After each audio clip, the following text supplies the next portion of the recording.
Theudebert made no motion as he watched his hair fall to the ground next to his knees. He felt no emotion, even though this should have been the most humiliating moment of his life. He was numb. He was defeated. He'd lost everything, and he had lost it at the hands of his brother and his grandmother. There had been a time when things had been so much different, when everything was ascendant for him and the world lied in the palm of his hand. He'd worn the long hair of the Merovingian royalty and was groomed from birth to be a king. His father and mother were loved, and the kingdom was growing in strength and esteem every day. He remembered running around the palaces his family kept, playing swords with his brother, and having everybody treat him with adoration and respect. He remembered the visits he would pay to his grandmother, Brunhilda, and how she would dote on him and give him a special blessing every time they parted. Then he became a king, and it all went wrong. He didn't become king in the way he had expected. His father was a young man when he had died, only 26 years old. At the young age of 10, Theudebert could never have envisioned a world without his mother and father. But then came that fateful day when Brunhilda had entered his room and gave him the news. His mother and father had both been killed, poisoned by his great aunt, the Neustrian queen Fredegar. They were dead, and now he was the king of Austrasia. His younger brother Theuderic had been named the king of Burgundy. In one moment, while he slept, he'd gone from being the crown prince inside of a loving family, surrounded by his young parents and his brother, to being a monarch with no parents and a brother who was being packed off to ascend his throne in a land hundreds of miles away. The only person who remained to comfort him was Brunhilda. Things started poorly. Almost immediately after Theudebert's transition to power, his uncle, the 12-year-old King Chlothar II, and his mother, Fredegar, looked to take advantage of the upended situation in the kingdom and led their armies into battle. They took Paris and then met the Austrasians in battle at La Faux. Brunhilda, who had been so critical of Gundewald and Wintrio just a few years earlier when they lost to the Neustrians in Joisy while fighting at the behest of her son, now had the chance to show that her forces, larger, stronger, better equipped, were the dominant military power in Francia. And they lost. They'd been forced to flee the field, thus ceding all of the land as far as the River Meuse into the hands of the Queen of Neustria. It was following this defeat, when the dukes in charge of the battle returned, that Theudebert began to realize that his grandmother was not acting as his regent in a manner that was intended to teach him how to rule. Rather, she was ruling all by herself, barely even acknowledging the young boy king sitting in the room with her. She shut him down on the handful of times he attempted to say a word or ask a question as to what was going on, and this left a really bad taste in his mouth. It reminded him of arguments he had overheard between his mother, Feluba, and his father, Childeric, and how his mother had implored his father to let Brunhilda stop ruling the kingdom, to take charge for himself. Young Theudebert had heard these words, but didn't fully understand why the three adults couldn't just get along. Now, sitting on the throne and feeling how Brunhilda would simply push him to the side, he could understand what his mother was saying and vicariously feel her frustration. More directly, Theudebert's lover, a young slave girl named Bilichild, who had been given to him as a present and a distraction by his grandmother, had taken the role his mother had played in questioning Brunhilda. She now asked Theudebert many of the same questions. Why didn't he take charge? Why didn't he kick her out and lead himself? Things went on like this for several years. It was odd, thought Theudebert sarcastically, how his grandmother didn't seem to be as upset about the losses incurred by the armies she sent into the field as she had been by the armies that lost at Joisy just a few years earlier. He didn't bother pointing out her hypocrisy. He'd learned that it just wasn't worth the argument to do so. During these years, while sitting under his grandmother's thumb and doing nothing to learn how to rule a kingdom, his kingdom, a pestilence and drought hit the land. It got so hot that one of the lakes near Chateau d'Un saw all of the fish inside of it die, and rumors circulated that the lake had been so hot that the fish washed ashore fully cooked. While this was undoubtedly an exaggeration, the people were starving and dying, and it was becoming harder and harder to keep them calm. Luckily for the king's court, Warnishar, mayor of the palace, became ill and died at this time, and he just so happened to have willed his entire estate for distribution to the poor as alms. This was convenient as it cost the throne nothing, calmed the people for a short while, and removed another person from the court who Brunhilda didn't care for. Duke Wintrio had died a year earlier, and it was becoming well known that a strong correlation existed between being on Brunhilda's bad side and an early death. Theudebert heard all of this, along with rumors that, perhaps, it hadn't been Fredegar who poisoned his parents. During one of their next meetings, this one in 599, Brunhilda once again began her attempts to control the room. She began to speak, but this time as she did, a thought crystallized inside of Theudebert.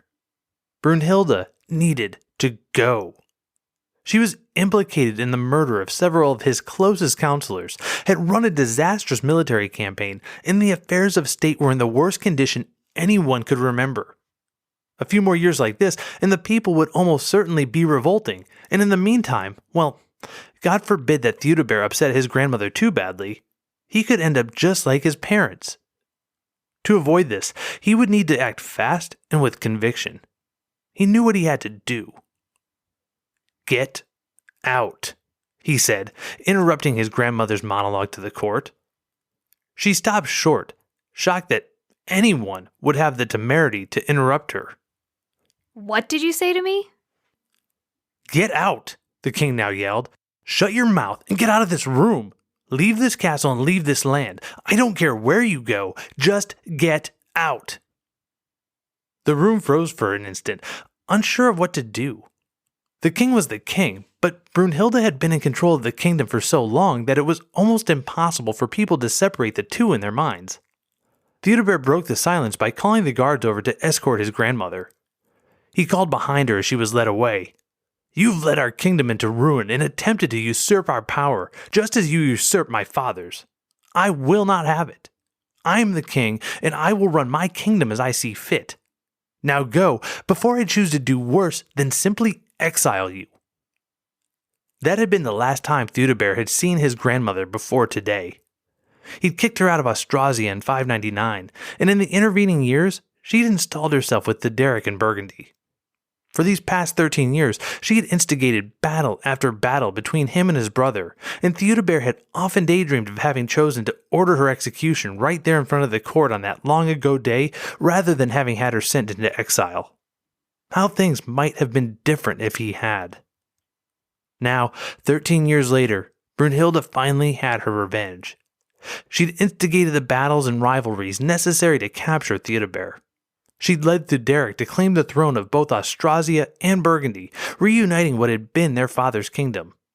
And she had convinced Theuderic over time that Theudebert wasn't even his brother, that he was nothing more than the result of an adulterous tryst between their mother and some random gardener. She managed to besmirch the memory of his mother while at the same time disowning him. He had to admire the witch's ability to twist the narrative. Now, here he sat, watching the royal clippings of his hair fall to the floor of his prison cell. He'd been reduced, disowned, and disgraced. He had acted against his grandmother with the impetuousness of a teenager, and she responded with the calculated and cold-blooded actions of a woman who had spent nearly 40 years manipulating everything and everyone around her. Her victory was complete when she came by his cell that morning, just before the monks arrived with their shears. She walked before him calmly, squared her body to his, and began to speak quietly and calmly. "Get out. Shut your mouth and get out of this room. Leave this castle and leave this land. I don't care where you go. Just get out." She repeated to him, verbatim, the words he had said to her so long ago. Each one had remained in her mind this entire time, a fuel for the fire and rage she turned against him the moment she left Austrasia. She didn't care that thousands had died in their civil wars. She didn't care that she had disowned her own grandson and killed his family. And she didn't care that she had weakened Francia as a whole. She only cared that she had won and that she had lived to be able to whisper those words back into his ear. For her, the means to accomplish this were more than justified by the ends. No one crossed Brunhilda, and no one kept her from power. Not even her own family. This is Thugs and Miracles.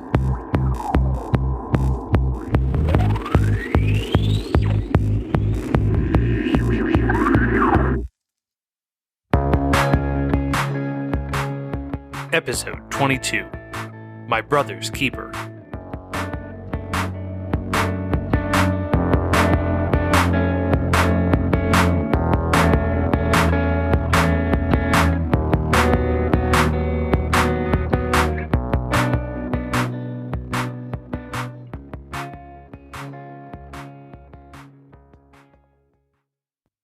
Alright, welcome back. I'm Benjamin Bernier, and this week we're looking at the relationship of three people in particular: King Theudebert II, King Theuderic II, and their grandmother, Brunhilda. As we can see from the opening story, things went south between Theudebert and Brunhilda pretty quickly, and she ended up spending the majority of the rest of her life in Burgundy with her other grandson, Theuderic. So, how did this all go down? Well, as we talked about last episode, Childebert II died in 596 under suspicious conditions. Madeline Krieger gives us a great description of what followed from this situation. However Childebert died, Brunhilda was the one who benefited the most. From Krieger, quote, "The year 596 was a watershed for Brunhild as she made the transition from Queen Mother back to Queen Regent after Childebert's untimely death. Childebert's sons inherited one kingdom each, in the traditional Merovingian fashion of dividing inheritance between sons. However, Theudebert, who inherited Austrasia, was only 10 years old, and his younger brother Theuderic, who inherited Burgundy, was only 9. Brunhild became regent for both her grandsons, and so held the totality of Childebert's kingdoms together under her single rule. Unlike her previous regency, there were no attempts from within her own courts to prevent her from taking up the position." End quote. Basically, Brunhilda was the unquestioned, undisputed leader of the land, at least within Austrasia and Burgundy. Outside of those regions, however, Fredegar and Chlothar II managed to hold on to the now much diminished region of Neustria. And it looks like they were more than happy to meet the Austrasians in open battle as Fredegar and Chlothar looked to expand their holdings post-Childebert. They grabbed up Paris and several other cities, then swung over to Le Faux and fairly handled the Austrasians despite that group's myriad advantages in manpower and logistics. If we've learned nothing else from the 6th century and the Merovingians, it's that no time is better to start a fight than the transition period created by the death of a ruler. Whether it's confusion caused in the direct aftermath of the king as a military commander, a la Sigebert in 575, or the confusion caused as people attempt to develop new cliques during an uncertain and unclear transition of power, a la what happened after the deaths of Chlothar or Charbert, we know that these periods are gold mines for external powers to encroach new lands. Fredegar was as power-hungry as anyone we've explored at this point, so it certainly should come as no surprise to see her immediately mobilize her forces as soon as Childebert's body hit the floor. As we know from last week's episode, this victory at Le Faux was Fredegunda's last dance. Her loss seems to have weakened the Neustrians in the near term, as after her death, Clothar's army failed to push the offensive any further. Now, her death and the army slowdown could have been coincidental. I'll leave the determination of causality between these two events to smarter people than myself, but the key takeaway from all of this is that the Neustrians ceased pushing as far and as hard as they had been. This should have allowed the Austrasians the time and space they needed to shape events in the best interest of their kingdom. I mean, we have a situation where 90% of the land and resources belong to a single regent. One of that regent's key enemy motivators, and Brunhilda's personal nemesis, is dead. And the surrounding tribes have been largely subdued and pose no real threat. So now is the time to thrive, right? Well, this is another spot where the history gets sticky, politically speaking. You see, Gregory of Tours, who had been relatively Team Brunhilda, died a few years before these events in 594, and no one picked up his mantle as the Queen's friendly biographer. Without trying to give too much away in our story, let's just say that if the old cliche is true and history is written by the winners, well, Brunhilda gets a lot of trash talk thrown her way by later historians who likely have a vested interest in Chlothar II. As a result, her depiction in history goes from kindly queen to overbearing/evil grandmother, very abruptly. So we're left to contemplate some of the stories to come with the lingering notion that either Gregory sugarcoated the queen in his writings and therefore didn't really introduce us to who she was as a person, or that she's viciously exaggerated in her lust for power by a group of sycophantic history writers who wanted to commit her to the annals of history in a way that would best please their patrons. In cases like this, I'm almost always a middle-of-the-road kind of guy. She probably wasn't as good as Gregory would have us believe, nor was she as bad as Fredegar and others have painted her. With all that said, it does seem that Brunhilda was much better at getting into positions of power than actually wielding power once she got there. Her handling of La Foe was lackluster, and the plague that struck the land not long after that, as described by Fredegar, indicates a power structure that was out of touch with the people and unresponsive to their basic needs. Moreover, it appears that intra-court dynamics were taking up more and more of her time, and a strong cabal of leaders in Austrasia were coming together to try and push her out of power. Brunhilda got the upper hand on Wintrio in the year 599. He was the general who went on campaign for Childebert and failed to notice that the trees in the forest near the camp were, people holding sticks and branches. And she had him and his poor eyesight executed. While she had this success in blocking a political opponent, she missed the mark in other places. The History of France by Jules Michelet tells us the following tale. Quote, "The aged Brunhilda conceived the plan of reigning herself by plunging her grandson, Theudebert, into a vortex of dissipation, and her plan succeeded only too well. The weak prince was soon governed by a young female slave, who managed to have Brunhilda banished." End quote. Now, it's not hard for me to believe that Brunhilda would have tried to distract her grandson with some female companionship, in this case a young woman named Bilichild. And it's also not hard for me to accept that the girl could have spurred Theudebert to take a little more of a leading role in his own kingdom. But it is hard for me to believe that Brunhilda would be banished from Austrasia based on the wiles of a single slave girl. Yes, Brunhilda could have overlooked her competition, and that could have certainly been a factor, but it seems more likely that the girl would have had more success in getting Theudebert to give his grandma the boot if she had some coaching helping her out. Charles Aumont tells us that, quote, "In 599, a final rising took Brunhilda by surprise, and she was forced to fly alone and unaccompanied from Metz to save her life." End quote. His description of a final rising gives the mental imagery that the Queen Regent's exile was a coordinated event backed by many in the kingdom and not simply pushed for by a single, power-hungry slave girl. Finally, I personally found it interesting as I went through the research to notice how little agency was given to young Theudebert by almost all of the histories written about him. Yet at the same time, many of these same writers reveled in noting how much animosity Brunhilda held against her grandson in the coming years. She's noted as having spurred on wars between the brothers, having claimed that Theudebert was the result of an adulterous affair between his mother and a landscaper, and having urged his tonsuring once the king was captured nearly 13 years later.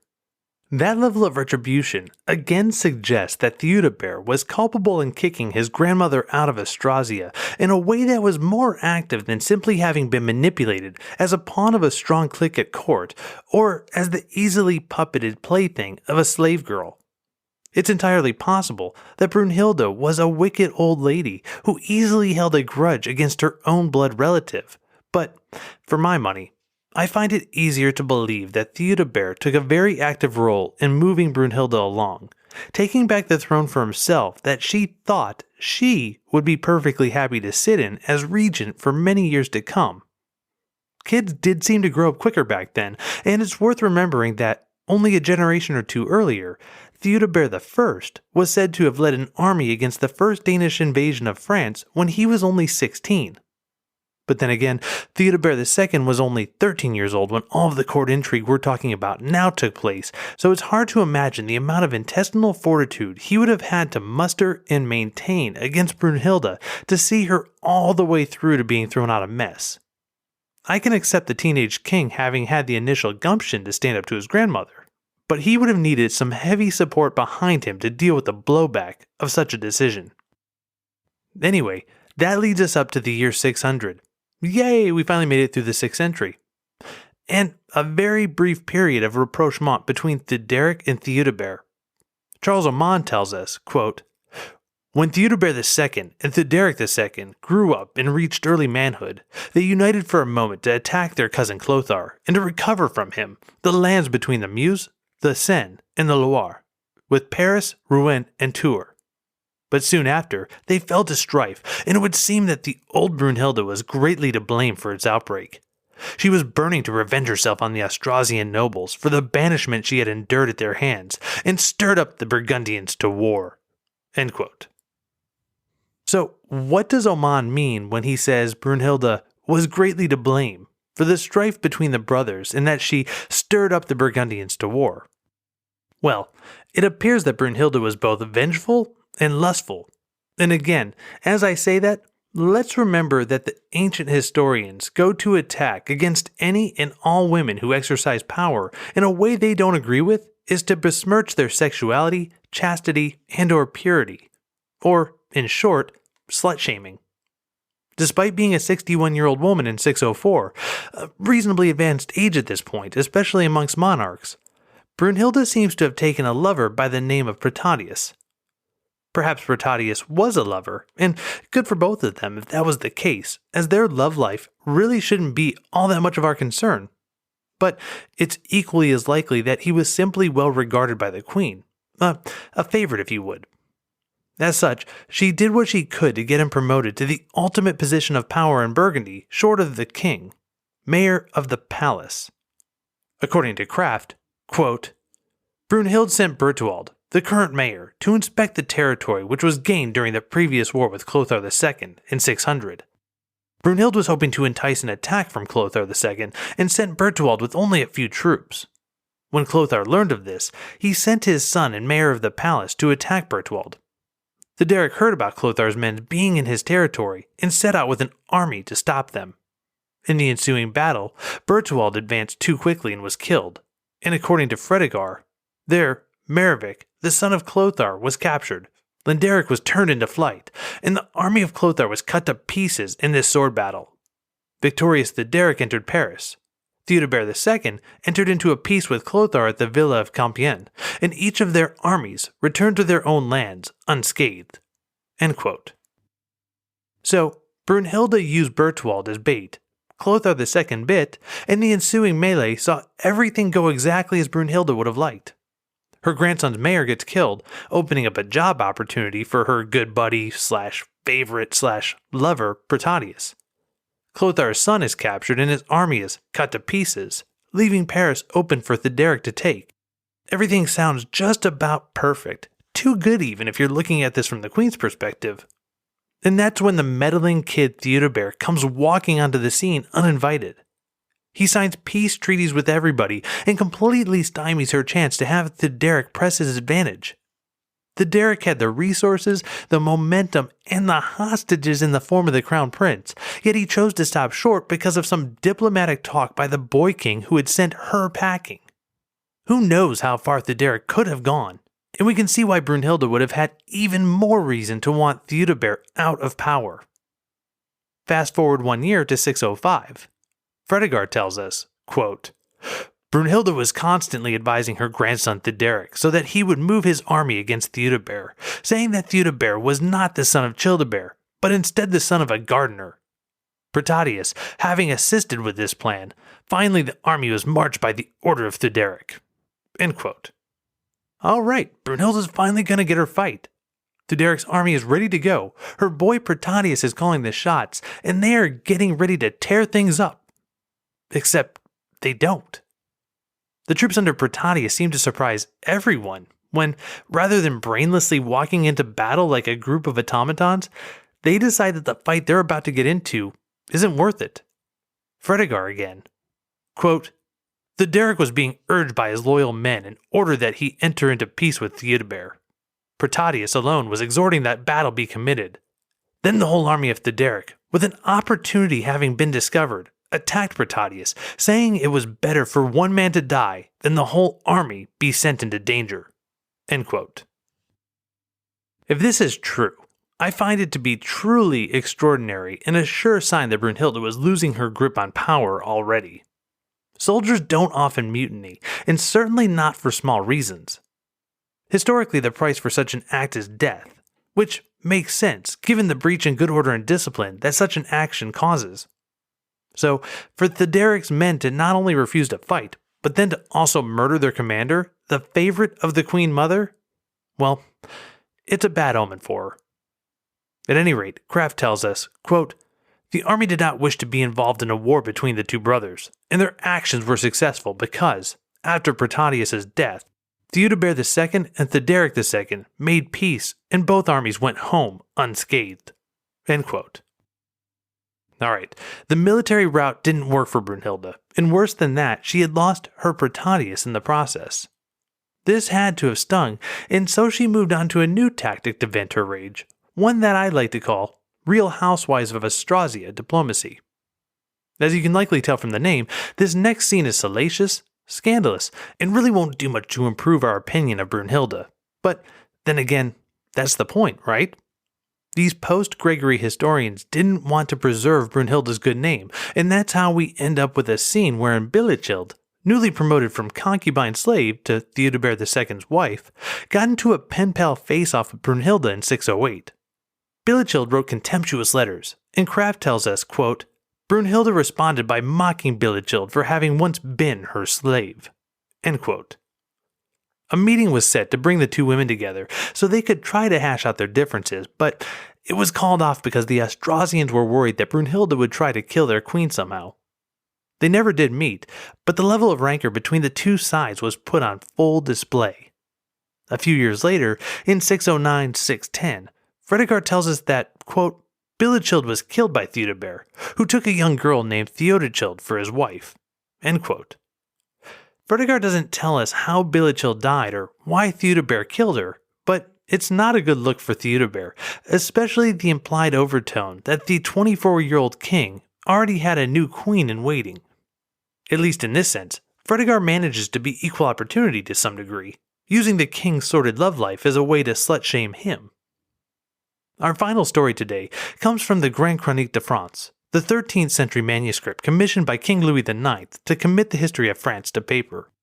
For what it's worth, this is a lengthy quotation, but as with so many others that we've gone over to this point, it's such a sensational story and so telling of the feeling of the writers themselves that it feels almost a disservice to try to not quote most of the passage. With that said, I've lightly edited the story for the sake of flow. If you want to see the entire uncut passage, please feel free to follow the links I've posted on thugsandmiracles.com. With that, we begin the story of the death of Theudebert. Quote, "King Theuderic very much wanted to avenge himself against his brother, who had taken his land from him. He consulted his people on how he might harm his brother. Following their advice, he sent this message to King Chlothar. I want to take vengeance against my brother for the wrongs and injuries he's committed against me, if I can be sure that you will not help him. Therefore, I ask you to remain at peace and to promise that you will give him no help against me. And if I win, and am able to take from him his life and his kingdom, I faithfully promise you that I shall give you the duchy of Dantelin, which he took from you by force." King Chlothar willingly agreed to this, in accordance with the stated conditions. Then King Theuderic assembled, in the city of Langres, an army of the best and finest knights in his kingdom, and he moved his men against his brother. He passed by the newly begun city of Verdun, and from there he went directly to the city of Toul. From the other direction, King Theudebert arrived, with a large army and with all the forces of the kingdom of Austrasia. They came together in battle. The fighting was intense, and many were killed on both sides. But King Theudebert was finally defeated. When he saw that he was defeated, he fled past the city of Metz and through the Vosges, finding a refuge in the city of Cologne. There he prepared as large a force as he could gather, calling upon the Saxons and other German nations to help him. Then he came to fight his brother at the castle of Tolbiac. The battle was bitter and long. King Theudebert held out as long as he could, sustaining great losses, as his enemy slaughtered his men like sheep. But when he saw that fortune was entirely against him, and that his losses were mounting, and he could no longer wage effective resistance, he fled, giving the place to fortune and to his enemies. His men fled with him, for men brought together from different nations were quickly defeated, especially without a leader. Most of them were killed in flight. Those who were left fled with the king to Cologne. At the beginning of the battle, the fighting was so bitter and intense on both sides, and they attacked each other with such hardiness that the dead remained on their horses as though they were still alive, nor were they able to fall, because they were packed in so closely with the living, they were pushed here and there by the movement of those battling. But when Theudebert's men began to lose and to retreat, the dead fell to the ground in such numbers that the roads, the woods, and the fields were so packed with dead men that all one could see was corpses. When King Theuderic knew that his brother had escaped, he decided to pursue him, thinking that he could end the war and the fighting by killing such a great prince. He and his men set out in pursuit. He entered the country of the Riparians, burning and laying waste to everything in his path. The inhabitants of the country came before him to beg that he spare the country and not destroy it for the life of one man, for the country was entirely his to command, as though he had conquered it by right of battle. The king replied to them and said, "I do not wish to kill you, but my brother Theudebert, and if you wish to have my grace, and you want me to spare the country, you must bring me his head, or give him to me as a prisoner." They came to Cologne, entered the palace, and spoke to King Theudebert like this: "Your brother King Theuderic says that if you give him the part of your father's treasure that you seized, he will return to his own country and leave this country to you. Therefore, we ask you to give up to him what he should have, and that you would not allow our country to be destroyed because of this problem." The king agreed, certain that they were speaking the truth, and he led them to where the great wealth was.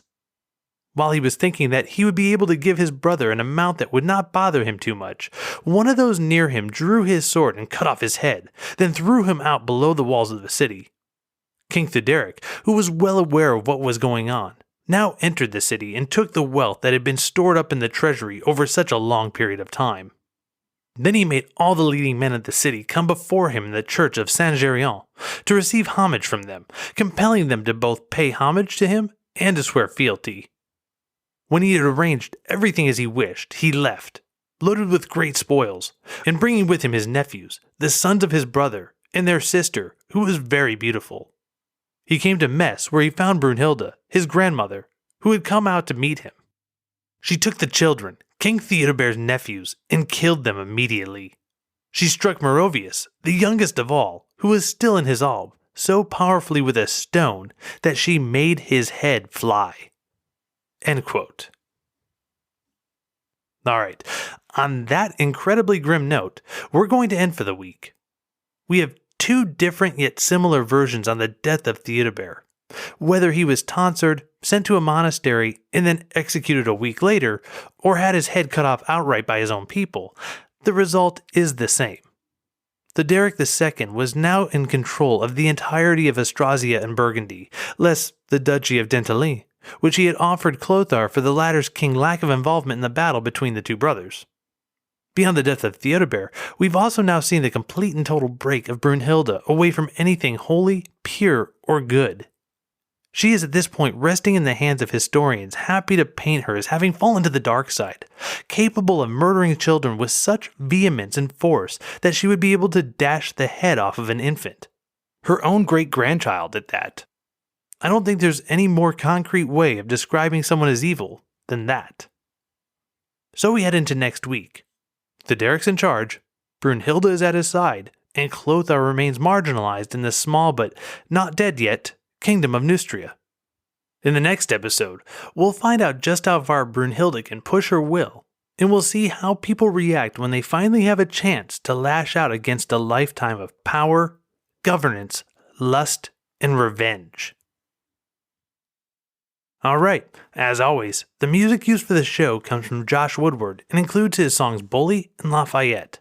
For a free download of these songs, or hundreds of other great tracks, check out his site at joshwoodward.com.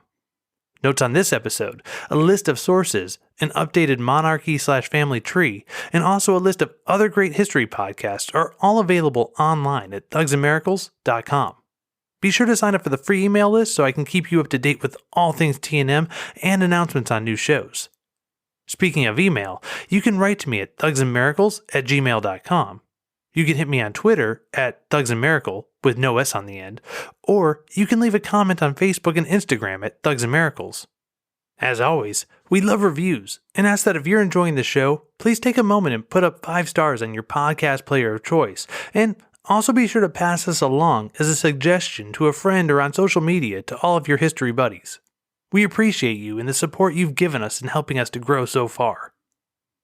Okay, once again, my name is Benjamin Bernier, and I look forward to seeing you in just 10 more days as we take a look at Theuderick's empire, Brunhilda's senior year, and discuss just what exactly should be the left and right limits for extracting vengeance on an enemy.